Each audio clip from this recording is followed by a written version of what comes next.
Et c'est parti pour les clés de l'IMO, notre rendez-vous dédié à l'immobilier, à l'investissement immobilier dans Smart Patrimoine. Et aujourd'hui, nous sommes ravis de recevoir Delphine Merle, cofondatrice de Whitebird. Bonjour. Bonjour. Alors Delphine Merle, pour commencer, est-ce que vous pourriez nous rappeler un petit peu ce que vous faites chez Whitebird ? Alors chez Whitebird, on a 3 métiers. On est administrateur de biens, c'est-à-dire qu'on est à la fois syndic et gestionnaire locatif. On est également property manager, c'est-à-dire qu'on fait ça pour des institutionnels. Et on anime également un réseau de partenaires d'administrateurs de biens indépendants partout en France.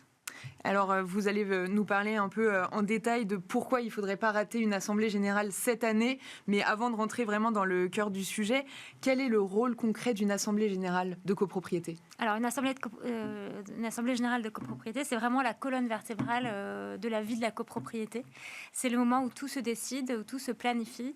C'est le moment de voter le budget et de voter aussi ce qui est passé, c'est-à-dire de voter les comptes. Donc, c'est vraiment un moment très important qui peut être très sympathique quand c'est bien préparé. Et j'insiste là-dessus parce que souvent, certains copropriétaires viennent un peu avec des pieds de plomb, alors qu'en réalité, c'est le moment qu'ils peuvent consacrer dans l'année à un de leurs investissements les plus significatifs, parce que quand on est propriétaire d'un appartement, c'est souvent, alors pas toujours, mais une partie significative de son patrimoine. Donc accorder quelques heures à la partie la plus significative de son patrimoine, c'est pas complètement inintéressant. Et quand c'est bien préparé, encore une fois, ça peut être un moment tout à fait constructif et convivial. Donc on va revenir sur vraiment la préparation, mais juste avant, qui participe à l'Assemblée générale ? Est-ce qu'il y a tous les propriétaires ? Comment ça se passe ? Alors, en tout cas, tous les copropriétaires sont invités à participer. On les encourage à participer. Après, dans la réalité des faits, certains ne peuvent pas se déplacer, d'autres envoient des pourvoirs, certains votent par correspondance. Ça, c'est une facilité qu'on a depuis quelques années et qui est très appréciée. Et après, effectivement, il y en a qui ne viennent pas sans être représentés. C'est un petit peu dommage. Vous parliez tout à l'heure de la préparation. Quand c'est bien préparé, vous avez dit, ça peut être même un moment sympa. Donc, comment on fait pour bien préparer une AG de copro, Delphine ?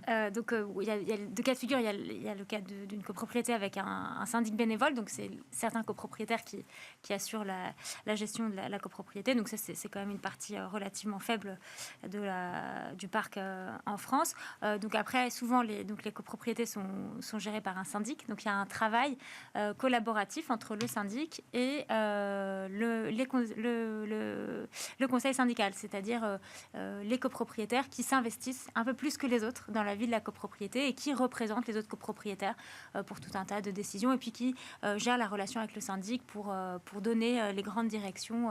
Est-ce qu'on peut rappeler rapidement le syndic et le conseil syndical, les différences et ce que c'est ? Bien sûr. Donc alors, le syndicat des copropriétaires, c'est l'entité qui rassemble tous les copropriétaires. Le syndic, c'est le prestataire, donc comme nous, comme Whitebird, nous sommes syndic qui va travailler pour le compte du syndicat des copropriétaires et donc pour la gestion quotidienne, la partie comptable, les impayés, la gestion avec les fournisseurs, etc. Et le conseil syndical, ce sont des membres élus par l'Assemblée générale des copropriétaires pour avoir un rôle particulier au sein de la copropriété. Et c'est un travail bénévole, donc on peut les remercier. Et souvent, les membres des conseils syndicaux sont très investis et c'est grâce à eux et à leur travail avec le syndic que la copropriété avance. Donc notre sujet aujourd'hui, c'est plutôt pourquoi il ne faudrait pas rater une assemblée générale de copro cette année. Alors dites-nous pourquoi on ne doit pas rater cette année une seule assemblée générale de copropriété, Delphine. Alors cette année, c'est un processus qui est déjà lancé depuis quelques ans, mais avec la loi climat et résilience, il y a un certain nombre d'obligations, en tout cas de directives qu'on demande aux copropriétés de prendre, et notamment le fait de s'investir un petit peu plus dans une vision de ce qui reste à faire au sein de leur copropriété pour améliorer leur performance énergétique notamment, mais pas que, pour améliorer le bâti. Et donc ça prend la forme de ce qu'on appelle le projet de plan pluriannuel de travaux. Et pour un certain nombre de copropriétés en France, cela devient obligatoire. Donc c'est une année importante pour la vie de la copropriété puisqu'on va voter ce fameux plan pluriannuel de travaux qui va permettre en fait de donner de la visibilité à l'ensemble des copropriétaires pour savoir ce qu'ils vont devoir faire dans les 10 prochaines années. Les travaux à entreprendre, les efforts à faire, les petits travaux énergétiques, les gros travaux énergétiques, etc. etc. Donc, quelles sont les nouvelles obligations concrètes de cette loi climat et résilience pour les copros? Alors en fait, ça s'est fait en plusieurs phases. Donc il y a la première phase qui a trait justement à ce fameux 3PT. C'est pas très joli comme abréviation, mais donc c'est ce fameux projet de plan pluriannuel de travaux qui est déjà obligatoire pour les copropriétés de plus de 200 lots depuis l'année dernière, qui est obligatoire cette année pour toutes les copropriétés de plus d'une dizaine d'années entre 50 et 200 lots. Et l'année prochaine, ce sera pour le reste. Et donc ça, c'est une obligation qui incombe donc au syndicat de copropriété et qui va permettre de donner de la visibilité à l'ensemble des copropriétaires sur les travaux à entreprendre. Ensuite, il y a le diagnostic de performance énergétique qui va devenir obligatoire également et qui peut être inclus dans le 3PT. Voilà. Mais donc, pardon, je vous coupe, mais pour les travaux, il faut les financer. Donc ça, c'est voté par le budget, c'est ça qui est voté à l'Assemblée générale de copropriété? Alors, ce qui va être voté dans le cadre de cette loi climat et résilience pour le moment, c'est l'étude. Donc, c'est des montants qui restent certes importants, mais qui restent quand même limités. Et ensuite, en fonction de ce que va donner ce plan pluriannuel de travaux, un plan d'action va être mis en place et avec une méthode de financement aussi, avec la possibilité de le financer sur plusieurs années et donc de décaler les travaux nécessaires, le temps de les financer. Parce que je pense, quand on est particulier, il y a des aides, par exemple, comme MaPrimeRénov'. Est-ce que ça fonctionne aussi pour les copropriétés? Tout à fait.